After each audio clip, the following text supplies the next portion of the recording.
Goeiemôre gemeente. Baie welkom by ons erediens vanoggend. En mag elkeen van ons ook die teenwoordigheid van die Here ervaar en dat die Here jou ook ontmoet op die plek waar jy is. En mens voel regtig dat die seisoen verander. Die lente is regtig al hier. Ons gaan klaar warm kry en ons is dankbaar ook om te kan sien ook hoe die skepping ook reageer.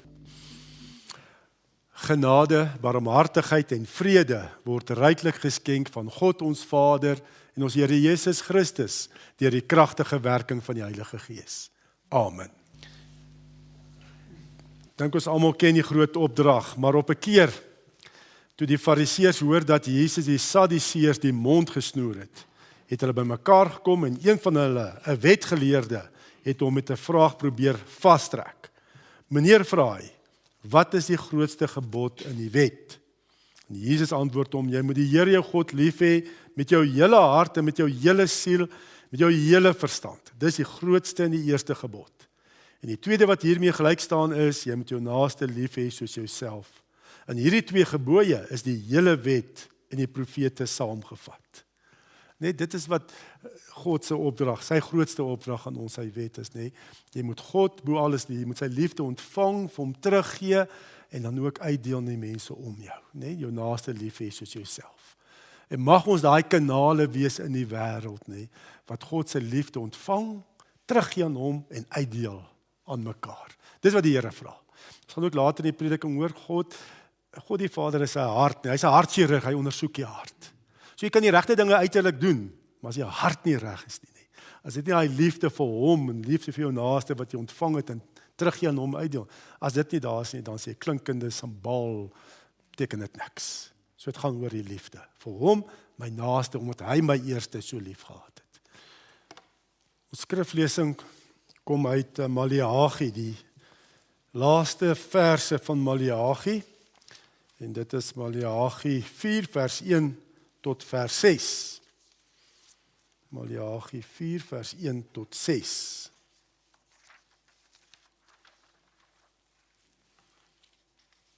En ek gaan die 83 vertaling lees, maar ons fokusvers gaan ek veral verwys na die 53 vertaling.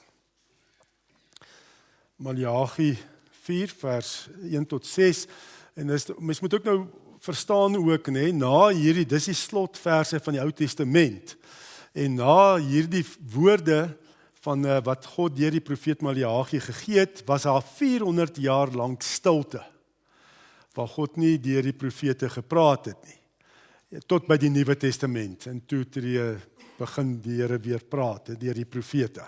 So op Maleagi 4 is die slot van die Ou Testament, en daarna 400 jaar stilte. Vanaf vers 1, die dag kom en hy brand soos 'n oond, die wat teen God in opstand is, almal wat verkeerd doen, sal die kaf wees, en hulle sal verbrand word deur die dag wat kom, sê die Here die Almagtige. Daar sal van hulle nie 'n wortel nie 'n tak oorbly nie, maar vir julle wat eerbied het vir my naam, sal die son van redding verskyn, met genesing in sy strale. Julle sal vry word en bokspring soos vetgemaakte kalwers. Julle sal die goddeloses vertrap, dat hulle so stof onder julle voete word. Die dag as ek ingryp, sê die Here die Almagtige. Onthou die wet van my dienaar Moses, die voorskrifte en die bepalings wat ek aan hom by Horeb gegee het vir die hele Israel. Ek gaan vir julle die profeet Elia stuur, voordat die dag van die Here kom, die groot, die verskriklike dag.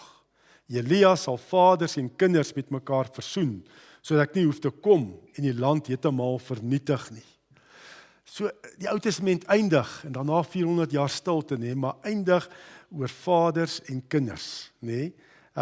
Elia sal vaders en kinders met mekaar versoen, so ek nie hoef te kom die land heeltemal te vernietig nie. Nou, 'n hele paar jaar terug, was daar 'n verskriklike slegte ding wat gebeur het, was in die nuus gewees van Henry Breda, wat sy gesinslede vermoor het met 'n byl. En so 'n hele paar jaar terug was dit gewees. So hierdie seun het sy gesinslede vermoor, en toe was daar 'n program ook op RSG, Lenet Fransis het met 'n professor gepraat, en weet oor gesinsmoorde. En mense kon ook inbel. En wat eintlik so vir my uitgestaan het, net soos die mense inbel, was daar baie simpatie met Henry van Breda. Baie van die mense het gesê, hulle kan dit verstaan, hulle het ook al daaraan gedink, om hulle pa te vermoor, sulke dinge, soos die mense inbel en praat. So daar was amper simpatie met hom gewees. En die een vrou het gesê, dat 2 dae voordat sy gedink het om haar pa te vergiftig, het hy gelukkig selfmoord gepleeg. Net dis wat die een sê. En nou kom jy agter, dat die seer wat die pa gehad het, natuurlik het hy daai seer op sy gesin uitgehaal. Seer mense maak seer. Die Here wil dit so anders hê. 'n Pa moet eintlik die kanaal van sy liefde wees. 'n Pa moet God die Vader se seëning oordra aan die kinders. Die kinders moet God die Vader se hart leer ken deur die aardse pa. Maar ongelukkig, daar's baie keer soveel seer, dat selfs paas het nie seëninge van God die Vader ontvang deur hulle ouers nie, of deur veral die pa nie, en daarom maak hulle seer. En maak so seer in plaas en ek vloeke op hulle kinders. En hierso gee Maleagi die kenmerke van die eindtydkerk, En hy sal die hart van die vaders terugbring tot die kinders, en die hart van die kinders tot hulle vaders, sodat ek nie hoef te kom in die land met die bandvloed te tref nie. Dit is die kenmerke van die eindtydkerk. Hy praat hierso in vers 5 van die dag van die Here, Hy voor hierdie vers, dan staan daar, ek gaan vir hulle profeet stuur, Elia stuur, voor die dag van die Here kom, die groot en verskriklike dag. En dan die dag van die Here word beskryf in die vorige vers, in vers 1 word dit gesê, dis 'n dag van oordeel. Dit gaan 'n dag van oordeel wees, maar dan vers 2 staan daar, dit gaan 'n dag van verlossing ook wees. Sekere mense ontvang oordeel, ander ontvang verlossing op die dag, die groot en verskriklike dag van die Here. En, maar eers, sê hy, voordat dit gaan gebeur, natuurlik die wat glo in God, verlossing, die wat hom verwerp, oordeel. Maar voordat daai dag gaan plaas van die dag van die Here, gaan hy eers Elia stuur. Elia stuur. Nou moet ons nie hierso dink aan dat die profeet Elia was 'n baie belangrike profeet in die Ou Testament. En dis nie hy wat in die koningstydperk opgetree het, hy weer gaan verskyn nie.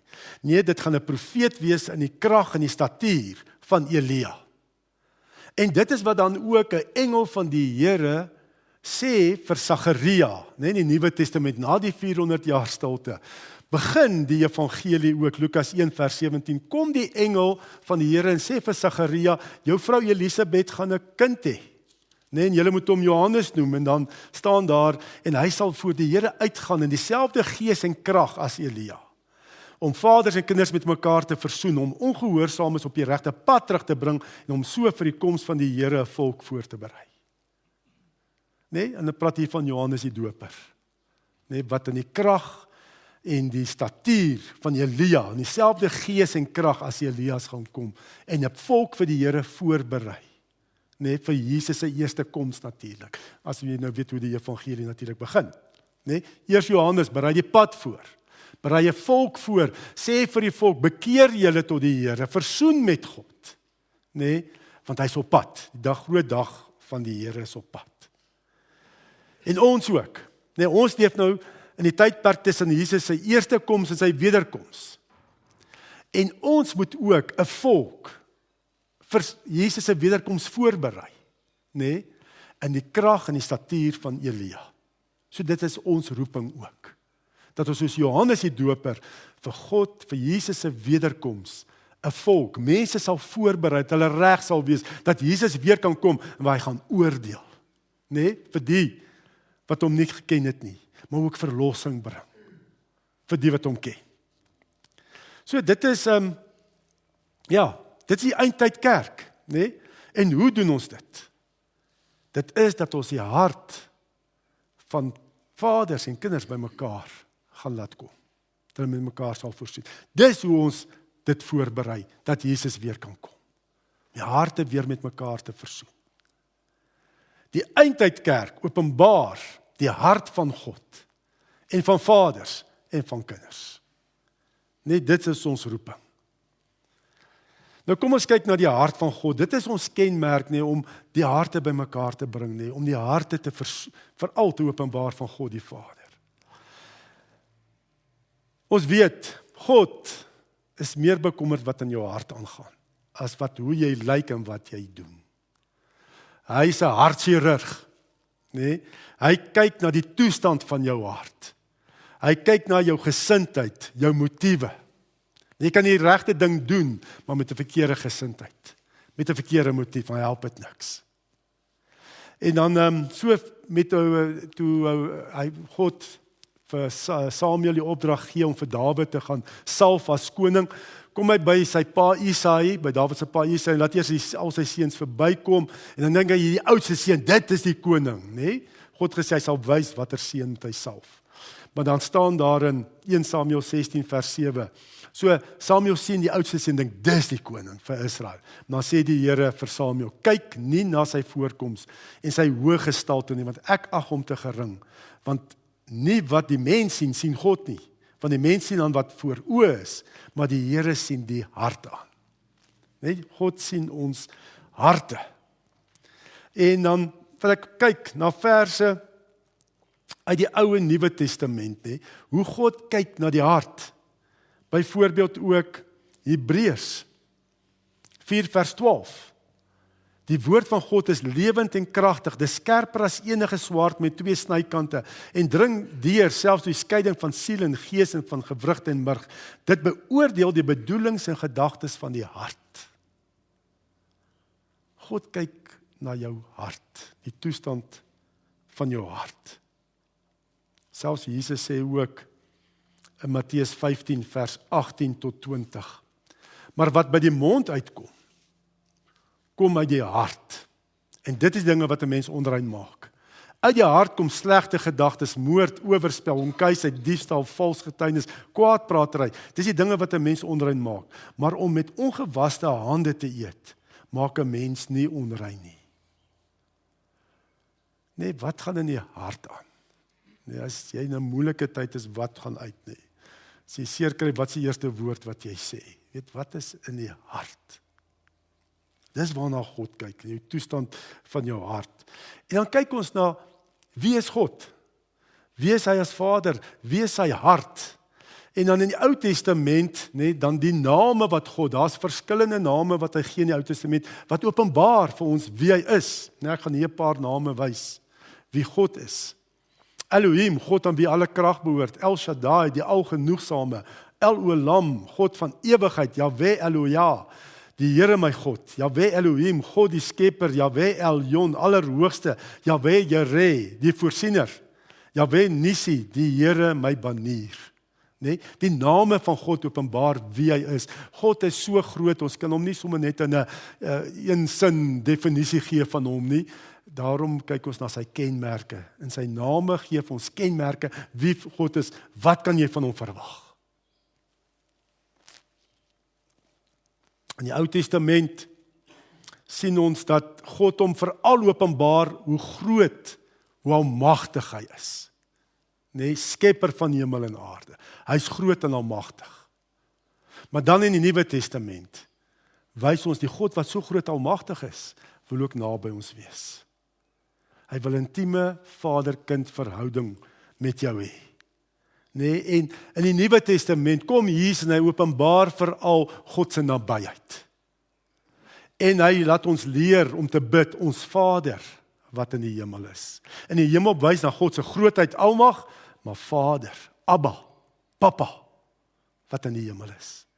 Die groot almagtige God wat hy gewys in die Ou Testament, nee, waar hy die see oopmaak, nee, waar hy daai pla gee en waar al hy wonderwerk, hy groot almal is jou Papa. Is naby jou. Intiem, persoonlike God.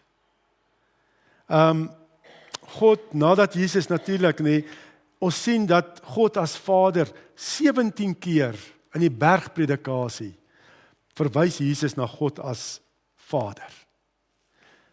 51 keer in Johannes 14 tot 17, net daai laaste woorde wat Jesus sê voor hy gevange geneem, gekruisig gaan word. 51 keer praat hy van God as Vader. Dis die God wat naby jou wil wees. Jou Abba, jou Papa. Ja, in Jesus, en dis hoe my altyd toe gekom het, dat God naby kan kom. Dat by jou kan wees, dat in jou kan woon. Nee, die voorhangsel het geskeur met Jesus, dis volbring het hy gesê. Jy kan nou direk gaan na God as jou hemelse Vader, jou Papa, Abba, Vader, wat in die hemel is. Ja, so wil God dan ook gelowige aardse vaders gebruik, om vir die kinders te wys, wie is hy as Vader. Dis veral aardse paas, die gelowige manne hier in die kerk, wat God wil gebruik, om sy vaderhart aan die kinders te openbaar. Aardse paas.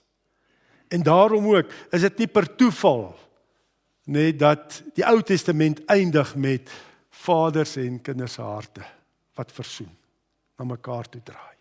Dis die per toeval, dit is so belangrik, want dis reeds waar daar versoening is, tussen ouers en kinders, paas en kinders, in so 'n verhouding, waar pa se hart en 'n kind se hart by mekaar is, dis in daai verhouding, wat die Heilige Gees kragtig gebruik, om God as Vader te openbaar.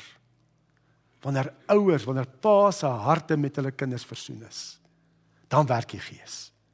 En dit het 'n impak op hy kind. Hy kind leer God as Vader ken, deur my aardse pa. Daar's versoening. Romeine 8, vers 15 tot 16.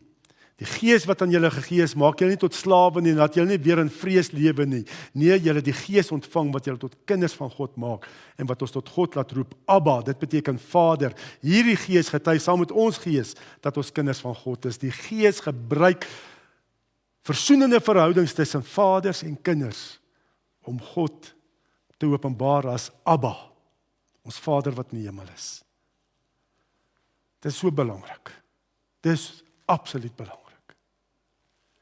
Maar nou, kom ons kyk bietjie na die hart van paas, die hart van vaders. Hoe lyk die harte van ons vaders? En dan weet ek, in die wêreld, daar sit die mekaar spil, nie? Die rol van mans en van paas word absoluut afgebreek. Daai word absoluut afgebreek. Dat jy mag eintlik om 'n man te wees, is nie meer 'n goeie ding volgens die wêreld nie. Mans word geskets ook deur Hollywood, hulle is onbetroubaar, onverantwoordelik. Mans is oral, behalwe by die huis. Dis die vrouens wat in die huis maar aan die gang moet hou. Dis baie keer ook die waarheid as ons kyk na die samelewing. Maar dis die beeld wat geskep word van mans, van paas. Daar's selfs vrouens wat sê, weet wat, ek het nie 'n man nodig om 'n pa te wees vir my kinders nie.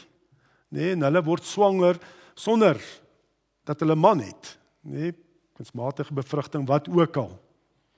Daar's allerlei maniere. Ou Jodie Foster, as jy dink aan haar, bekende, sy sê sy het nie 'n man nodig in haar lewe nie. Sy het nie 'n pa vir haar kinders nodig nie. Daar's so 'n beweging. Daar's selfs 'n beweging wat daarna probeer om al die manlike verwysing na God uit die Bybel uit te haal, dat God meer geslagloos geteken word, beskryf word in die Bybel. Want mans is die probleem. En ek weet, mans doen baie foute, ek weet daar was baie foute. Maar dit is nie God se ontwerp nie. God wil mans oprig wat soos hy lyk, wat sy hart kan bring vir die kinders. En dit gaan 'n reuse verskil maak. Ek dink eintlik wat nou aangaan, deesdae in die wêreld, waar ook kinders geslagloos geregistreer kan word by geboorte, en al hierdie dinge verwys na daai eindtyd waarvan Jesus praat in sy profetiese rede, Matteus 24 vers 10 en 11, die afval En hoe nader ons aan die einde kom, waar Jesus weer gaan terugkeer. Jy sien dit in die wêreld, dis 'n deurmekaar spel. Ek meen, dit gaan nie net meer oor manlik en vroulik nie, jy kan nou selfs 'n dier wees. Nee. En al sulke goeters wat hulle sê kinders kan wees. En 'n land se toekoms hang af van die verhouding tussen vaders en kinders. Dit is so belangrik. Nee, dat selfs ons land se toekoms. Dit is hoekom dit so gaan ook eintlik in ons land. Nee. Daai paas is nie daar vir die kinders nie, en hulle harte is nie met mekaar versoen nie. Wat vir my so erg is, as jy hoor op die nuus en jy hoor van moord en diefstal en wat gebeur het, nee, dan gee hulle baie keer die ouderdom van die moordenaars en die misdadigers, nee. Dan praat jy van 16, 18-jarige kinders. Nee, ek dink in hierdie week ook, daar Ian Cameron, wat mos ook aangeval is, nee, en toe die een kind was 16 en 18, as ek dit nou reg onthou. Dis jong kinders, wat so gewelddadig is. Toe ek 16, 18 was, toe jy 16, 18 was, het jy dan gedink om iemand te gaan vermoor en sulke goed? Jy kan nie dink nie. Want die paas is nie 'n plek nie. Nou misbruik bendeleiers daai jong kinders, nee, om hulle vuil werk te gaan doen. Omdat die gesinne nie 'n plek is, die paas, gelowige ouers is paas, veral die paas is nie daar nie.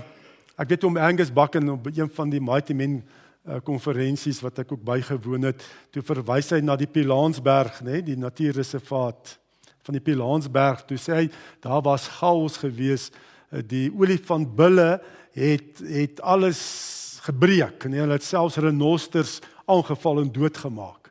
En hulle vra toe natuurbewaringskundige om in te kom en te sê, wat gaan hier aan? Hoekom moet hierdie olifante vernietig net alles, selfs renosters en so. En hy kyk toe en hy sê, maar waar is die ou bulle? Die ou bulle wat die jonger bulle kan leer om hulle plek te ken. Die ou bulle, en hulle het ou bulle weer teruggebring, ou olifantbulle teruggebring na die natuurreservaat en dinge het gekalmeer. Nee, paas. Ek het die afgelope tyd ook, weet ons nou 3 naweke het ons nou elke naweek 'n seminaar aangebied en ons dan fokus om ons ook daarop met die oorwinnaars ook. Begin met God se Vaderhart. 3 weke terug het ons die kultuur van seëning ook veral daarop gefokus. Nee, die rol van die pa. Want paas dink, hulle moet net voorsien, dis maar al. Dis nie die waarheid nie. Pa speel so groot belangrike rol. Keith Meyering, administrateur van Men's Life, sê dat as die pa tussen die ouers, kom ons sê die pa is 'n gelowige, die ma is nie ongelowige nie, net dan sal 75% van die kinders sal ook gelowiges word, by statistieke. Maar as die ma alleen 'n gelowige is, maar die pa is nie 'n gelowige nie, dan maar slegs 15% van die kinders word ook gelowiges. Dis wat hy sê statistieke wys. En daar is, en ek is dankbaar, daar is weer bedieninge wat begin fokus op die rol, die toerusting van paas. Nee, dit het, ek weet van The World Needs a Father.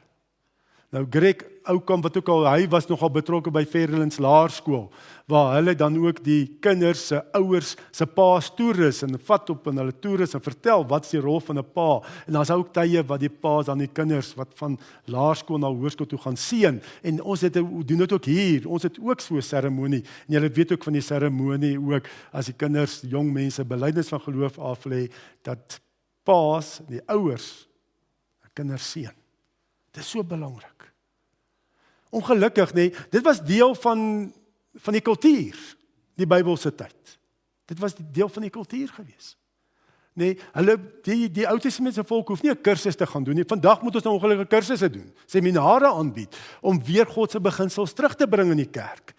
Want wat se kultuur? Ons westerse kultuur word amper beheer, soos ek sê, deur Hollywood, wat ons sien op televisie en flieks en die goeters.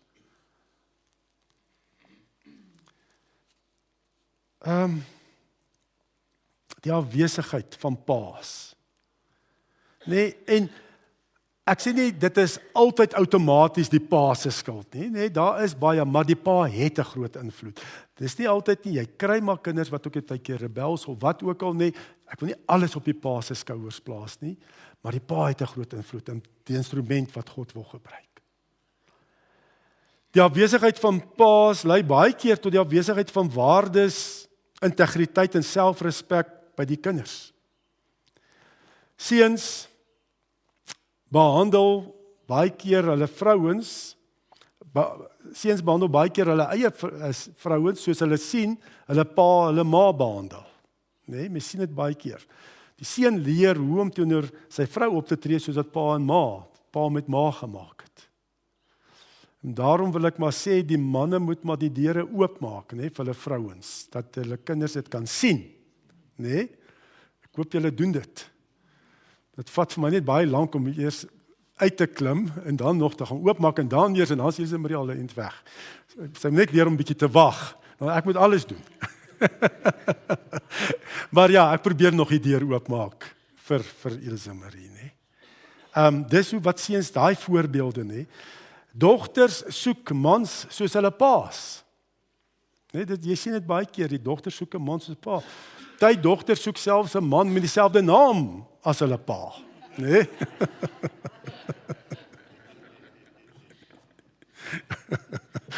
Wat 'n lag is daai? Die waarheid. Nee, hulle kyk na die pa. Hoe maak hy? Hoe hanteer hy ma? En ja, ek soek iemand soos my pa. Ek weet daar's so 'n wêreldse liedjie, ek soek iemand soos my pa. Ek wil soos my pa wees, nee, of so iets. Ja, en ek kan sien dit vat nogal mense se harte as hulle die liedjie luister. Ja, so pa's het 'n groot invloed. Maar baie keer sit ons met verwonding. Ons het self nie God die Vader se seëning ontvang uit ons ouerhuise nie, nê? Dan sit ons met verwonding en dan maak ons seer. Dan maak ons gesinslede seer.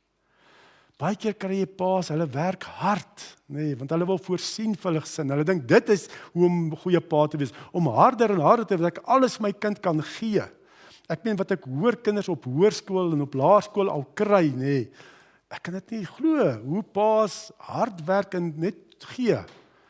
Ek onthou toe ek vir Ariadne en Elsewon pik toe gevat, nê, en jy ry daar deur daai koshuis se parkeerareas, die karre wat daar staan, nê, Hilux bakkies, double cabs, sulke goed, jy kan dit nie glo nie. Nou dink ek, hoe gaan daai kind wat dit al ry nou eendag, as hy begin onder by sy werk en hy's gewoond om dit te ry, hoe gaan hy nou in die Toyota Etios inklim? Nee? Dit gaan nie. Nee, so ja, maar baie keer werk pa's baie hard. En hulle wil net voorsien, want dalk het hulle pa's nie voorsien goed vir die gesin nie. En dan neem hulle voorneme, ek gaan hard werk, ek gaan goed voorsien vir my gesin. Maar nou gaan al my ure net ekstra ure, dubbeltyd oor naweek is Saterdag, Sondag en goeie en ek wil voorsien. Maar daar staan nie hier dat vaders hulle beursies na hulle kinders se harte moet draai nie. Hulle moet hulle harte. En al hoe jy jou hart kan draai na jou kind toe is deur tyd saam te spandeer. Jy moet tyd maak vir jou kinders. Dat ek my hart met my kind kan versoen. So baie keer is ek verwond en dan maak ek ook maar weer seer. Pa's moet God se vaderhart openbaar. En dit gebeur waar daar versoening is tussen pa en kind. Dan, hoe lyk die hart van die kinders? En hier word baie duidelik gesê, die opdrag is, versoen met jou aardse pa. Hou op om te rebelleer, hou op om kwaad te wees, bitter te wees teenoor jou aardse pa. Versoen met hom. En jy kan selfs met jou aardse pa versoen, al het jy hom nie eens geken nie. Want hy was dalk nie daar nie. Of hy sal dood. Jy kan nog steeds versoen, jy moet hom vergewe, dat jy kan versoen, dat jy ontslae raak van die rebellie. Nee, jy kan iemand wat dood is al vergewe. Want vergifnis is hoofsaaklik, saak tussen jou en God. Dis hoofsaaklik waar dit begin. Dit is tussen jou en God. En ja, kinders moet versoen. Hulle moet vergewe en hulle bekeer van hulle rebelse hart. Vergewe jou pa. Dis die opdrag aan die kinders. En ons almal is kinders, nê? Ons almal het 'n aardse pa. En dalk sit jy met verwonding nog. En jy, sonder dat jy weet, maak jy seer. En daarom moet jy, dit maak nie saak hoe oud jy is nie, jy kan 60 wees, moet jy vergewe, dit wat jou pa verkeerd gedoen het aan jou, as dit vir jou so voel. Jy moet vergewe, versoen, raak ontslaaf van rebellie. Vergewe jou pa vir sy afwesige hart. Jy en jou pa moet een van hart, gedagtes en emosies wees. Maar nou staan daar, anders gaan moet God kom en die bandvloed tref, nê? Nou klink of God net jou wil met die bandvloed tref. Nee, dis die gevolg van rebellie. Dis wanneer jy nie versoen is met jou pa nie. Nee, dan is 'n rebelse hart en dit lei outomaties tot bandvloek, dat alles vernietig moet word. Dis 'n geestelike wet. Dis nie dat God dit wil doen nie. Die vorm van die werkwoord wat daar gebruik word is die hufil en is kausatief. God laat dan maar toe dat dit nou mag gebeur, want dis die gevolg van 'n rebelse hart. Nee, dit bring vernietiging. Bandvloek in jou lewe. Algehele vernietiging. So raak ontslaaf van 'n rebelse hart en versoen met jou aardse pa. En ook dan Eksodus 20 vers 12 gee die Here hierdie belofte: eer jou vader in sy wet, eer jou vader en jou moeder, dan sal jy lank bly woon in die land wat die Here jou God vir jou gee. As daar eer en respek is teenoor jou aardse pa en jou moeder, vader en moeder, nee, dit bring lewe. Dit kan jou lewe verleng. Dis die effek, dis 'n geestelike wet. Soos 'n natuurwet. As ek hier afspring, daar's 'n swaartekragwet. Hierdie is geestelike wette. Eer jou vader en jou moeder. So versoen met hulle, nê, en eer hulle. En dit kan lewe bring, dit bring 'n lang lewe. Nê, dit besit die mag van lewe en dood. Eer en respek vir jou ouers. Dit gaan vir jou makliker wees ook om God as Vader te eer en te respekteer. Sonder eer en respek vir jou ouers is dit baie moeilik om God die Vader te eer en te respekteer. En dit maak jou ontvanklik vir God die Vader se seëning.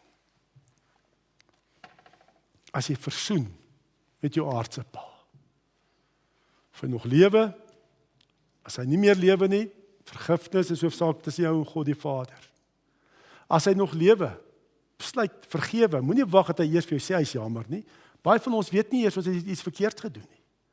Vergewe in jou hart en gaan praat dan. Gaan versoen. Gaan na jou ouers toe, gaan seën hulle. Dit is so belangrik dat kinders ook eer en respek gee. En vir die ouers gaan sê, ek waardeer, julle het julle tyd gegee. Julle het hard gewerk, julle het voorsien. Ek waardeer jou. Kom ons bid saam. Here, dit is so belangrik. Die kenmerk van die eindtydkerk is dat ons werk aan versoening tussen vaders en kinders. En dat moeders ook 'n groot rol daarmee speel om ook daar aan te help. En Here, dat ons op die einde dan ook in daai versoenende verhoudings, Here, Heilige Gees, weet ons werk U om ook U te openbaar in ons kinders as 'n vader. Dankie ook, Here, dat ons ook kan weet as ons nie 'n aardse pa geken het nie of gehaat het nie of hy was nie 'n goeie aardse ouer nie. Ons kan direk U leer ken as ons hemelse Vader. Deur U woord en die werking van die Gees. En ek bid ook, Here, dat elkeen van ons 'n ontmoeting met U sal hê as ons hemelse Vader wat ons so liefhet. Dat ons 'n openbaring sal kry van die grootheid, die diepte van U liefde teenoor ons as U kinders. En dat ons dan ook sal uitgaan, Here, om U Vaderhart te gaan openbaar aan 'n wêreld wat U nie ken nie. Lei U ons, Here, rig ook ons op in die geloof. Dat ons nie net sal hoor wat U sê nie, Here, maar ook sal gaan doen van Maandag tot Sondag. Ons vra dit in Jesus se naam. Amen. Ontvang die seën van die Here. Die genade van ons Here Jesus Christus en die liefde van God die Vader en die gemeenskap van die Heilige Gees sal by ons elkeen wees en bly. Amen.